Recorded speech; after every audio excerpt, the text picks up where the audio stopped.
The last time my son called me, I told myself he was just busy with his life. But I never imagined that silence would stretch into years and change everything I thought I understood about love. My name is Matthew.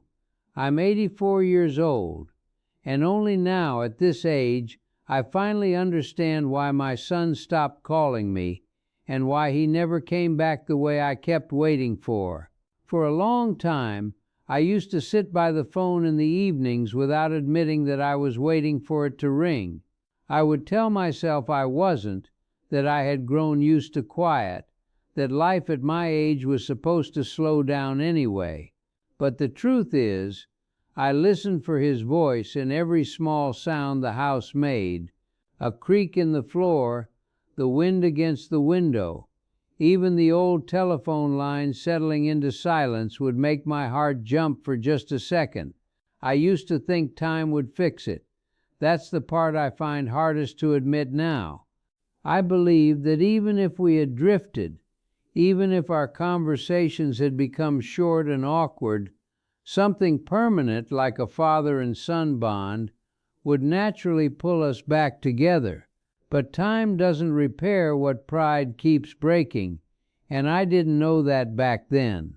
My son's name is Daniel. He's 52 now, though I still see him as the boy who used to sit on the kitchen floor building little toy cities out of blocks, while I read the newspaper at the table, half watching him, half thinking about work. I worked a lot when he was growing up. I told myself it was necessary. I was building a future for him. That's what I believed a good father did. But I see it differently now. I remember the years when he would wait for me to come home in the evenings. Sometimes he would still be awake, sitting on the couch pretending not to fall asleep, just so he could say good night to me. I would pat his head, maybe ask how school was, and then I would drift into my own world again, tired, distracted, thinking about the next day. I thought those moments were small. I didn't realize they were everything to him. When Daniel became a teenager, things started to change. He got quieter around me, less talkative, more distant. I thought it was just that stage boys go through, that natural growing up where they pull away from their parents. I didn't question it much. I told myself it would pass, but I was wrong about that too. The first real crack I remember clearly was a conversation we had about his future. He wanted to study something I didn't understand at the time, something creative, something I thought was unstable. I remember sitting across from him at the table, telling him in a calm, firm voice that he needed something practical, something secure. I thought I was guiding him. I thought I was protecting him from disappointment. I can still see his face that day. Not angry, not dramatic, just quietly shutting down in front of me, like something inside him had decided not to speak freely anymore. He nodded, said okay, and that was the end of the conversation. But it wasn't the end of what that conversation did to us. After that, he stopped coming to me for things. Small things at first, then bigger things, then everything. Years passed like that. He grew up, left home, started his own life.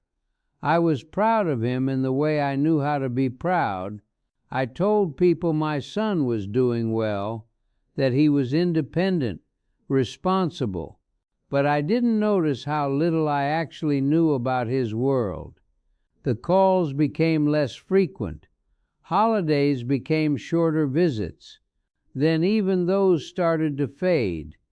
I would call him sometimes and he would answer politely, but there was always something in his voice that felt like distance, like he was talking to someone he once knew, not someone he still felt close to. And instead of asking what was wrong, instead of opening a door for honesty, I would keep things light. I would say I was fine. He should focus on his work. We would talk again soon. I thought I was being easy, not realizing I was also being unreachable. The last real conversation we had, I still remember it. It wasn't a fight. That's what makes it harder. There was no shouting, no breaking point, nothing dramatic that I could point to and say that's where it ended. It was just another short call. He sounded tired. I asked him how he was. He said he was managing.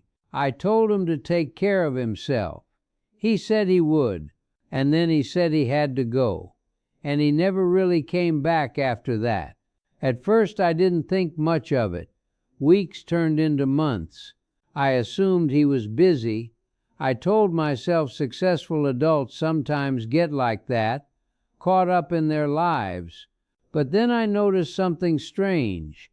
Even when I called, the answers became slower, shorter. Eventually there were no answers at all. That's when silence started to feel heavy. I would sit in my house and think about what I might have done wrong. But I never stayed with those thoughts for long. It was easier to assume he was just distant by nature, that this was how modern families were. I didn't want to look too closely at my own part in it. Not then. Years passed like that too, and then something changed in me. It didn't happen all at once. It was slow, like waking up in a dark room and realizing your eyes have been open longer than you thought. I started remembering small moments from his childhood. Not the big events, but the small ones I had ignored. The way he would look at me when I interrupted him. The way he stopped sharing things after I dismissed his ideas too quickly. The way he stopped asking for my opinion altogether. It all started to form a picture I didn't want to see. One evening, not long ago, I picked up the phone and realized I didn't even remember the last time I had heard his voice properly. I just sat there holding it, not dialing, just holding it like it might somehow tell me what to do. That was the moment I finally asked myself a question I had avoided for years. What if he didn't stop calling because he was too busy, but because every call felt like coming back to a place where he was never fully heard? It wasn't anger that came with that thought. It was something quieter, heavier, a kind of understanding that doesn't bring comfort, only clarity. I started to see how many times I had chosen being right over being close. How many times I had believed that providing for someone was the same as understanding them. I thought love was responsibility, discipline, guidance. I didn't realize it also needed listening. Real listening. The kind where you don't prepare your response while the other person is still speaking.